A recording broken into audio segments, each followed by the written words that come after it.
سارا هستم. به کانال شف سارا خوش اومدین. بزن بریم امروز این لازانیای خوشمزه و خوش‌طعم بدون سس رو با هم درست کنیم. سلام، امیدوارم حالتون عالی باشه. امروز میخوایم با هم لازانیا درست کنیم. مرغ هامون رو داخل آب میذاریم به همراه زردچوبه، فلفل، ادویه کاری، نمک و پاپریکا داخل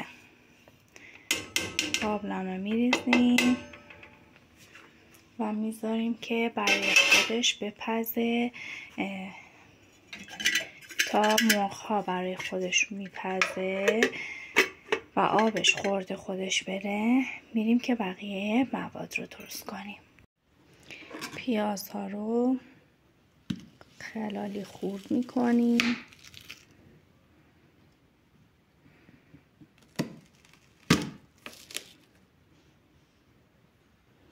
داخل تابه میریزیم، بهش روغن اضافه میکنیم و میذاریم که قشنگ سرخ بشه. 2 تا فلفل دلمه ای رو هم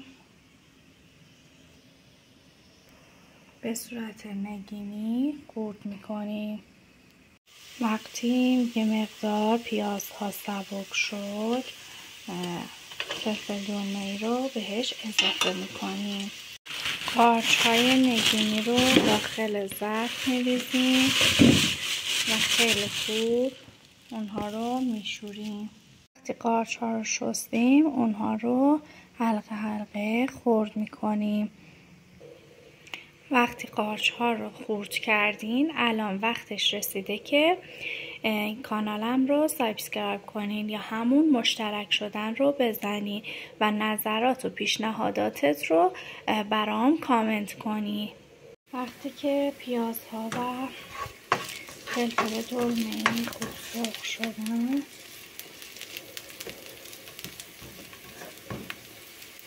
قارچ رو بهش اضافه میکنیم. قارچ هایی که از قبل خورد کرده بودیم. درش رو میذاریم تا برای خودش قشنگ بپزه. وقتی که قارچ ها داره پخته میشه بهش ادویه اضافه میکنیم، زردچوبه، فلفل سیاه، آویشن و نمک هم میزنیم و میذاریم که قشنگ برای خودش پخته بشه. وقتی مرغ ها به این مرحله رسید و آبش خورده خودش رفت اونها رو ریش ریش میکنیم. وقتی که قارچ هامون خوب سرخ شدن مرغ ها رو ریش ریش میکنیم و بهش اضافه میکنیم و هم میزنیم تا طعم همه مواد به خورده هم بره. میذاریم که با هم یه مقداری سرخ بشه.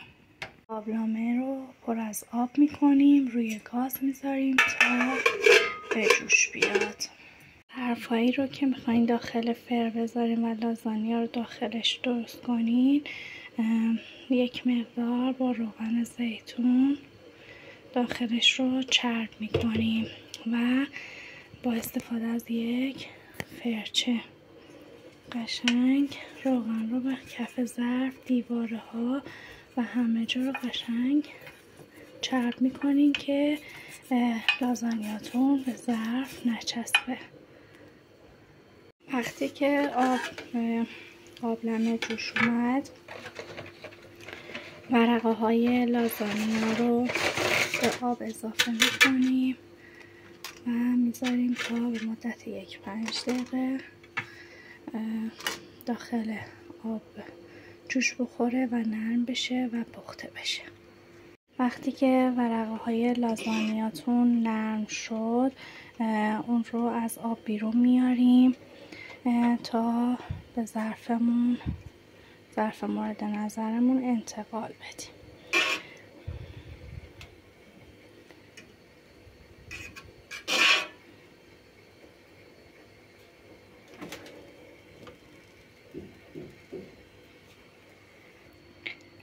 لایه لایه یک لایه لازانیا، ورقای لازانیا رو میچینیم کف ظرفمون، ظرفی که قراره بره داخل فر.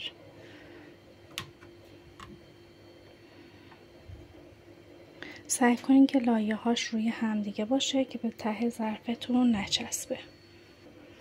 بعد از اینکه لایه های ورقه لازانیا رو گذاشتیم کف ظرف، از موادی که درست کردیم رو روی ورقه ها میریزیم، هر مقداری که دوست دارین. اگر دوست دارین که پر بشه و توپل بشه که مواد بیشتری لازم داره، ولی اگر لازانیای نازک دوست دارین در این حد میریزین و روش رو پنیر پیتزا میریزین. پنیر پیتزا و موادی که قرار داخلش بذارین رو سلیقه‌ایه دیگه، هرچی که دوست دارین. میتونین زیاد باشه، میتونین مقدارش کم باشه، اون دیگه دست خودتونه. و 2 مرتبه ورقه های لازانیا رو روش میچینین، همینطور لایه لایه. 1 لایه ورق لازانیا، مواد، پنیر پیتزا و لایه بعد میره داخل فری که از قبل گرم شده تا برای خودش بپزه. به مدت 1 رو 20 دقیقه کافیه. این هم تکمیل شده کار. چه صدایی میده، نوش جونتون. امیدوارم درست کنین و لذت ببرین.